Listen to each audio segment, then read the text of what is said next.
ലോക കാലാവസ്ഥാ ദിനം മാർച്ച് 23 പ്രമേയം observing today protecting tomorrow. Janjati Gaurav എന്ന പുസ്തകം പ്രസിദ്ധീകരിച്ച സ്ഥാപനം Indira Gandhi national centre for the arts. പ്രശസ്ത ഗണിതശാസ്ത്രജ്ഞനായ സംഗമഗ്രാമ മാധവന്റെ സ്മരണയ്ക്കായി സംസ്ഥാന സർക്കാർ Madhava knowledge centre for mathematics സ്ഥാപിച്ചത്. ഇരിഞ്ഞാലക്കുട, തൃശൂർ.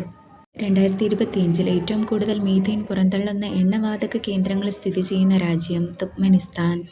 ജനാധിപത്യ പ്രക്രിയ കൂടുതൽ കാര്യക്ഷമമാക്കുന്നതിനും തിരഞ്ഞെടുപ്പ് ഉദ്യോഗസ്ഥർക്ക് മികച്ച പരിശീലനം ഉറപ്പാക്കുന്നതിനുമായി തയ്യാറാക്കിയ ഇലക്ഷൻ ലേണിംഗ് മാനേജ്മെന്റ് സിസ്റ്റം ഇ-വിദ്യ. ലോക ജലദിനം March 22. Theme water and gender. 2026 മാർച്ചിൽ ടെഹ്റാനിൽ ഇസ്രായേൽ നടത്തിയ വ്യോമാക്രമണത്തിൽ കൊല്ലപ്പെട്ട ഇറാന്റെ supreme national security council security Ali Larijani. ലോകത്തിലെ ആദ്യത്തെ സംയോജിത ocean thermal energy convention plant സ്ഥാപിതമായത് കവരത്തി.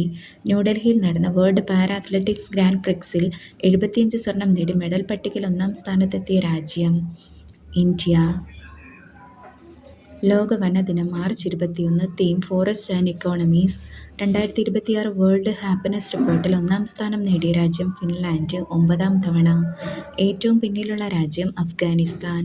അച്ചടക്ക ലംഘനത്തിന്റെ പേരിൽ സെനഗലിന്റെ കിരീടം റദ്ദാക്കിയതോടെ ആഫ്രിക്കൻ നേഷൻസ് കപ്പ് 2026 പുതിയ ജേതാക്കളായി പ്രഖ്യാപിക്കപ്പെട്ടത് മൊറോക്കോ. Thank you.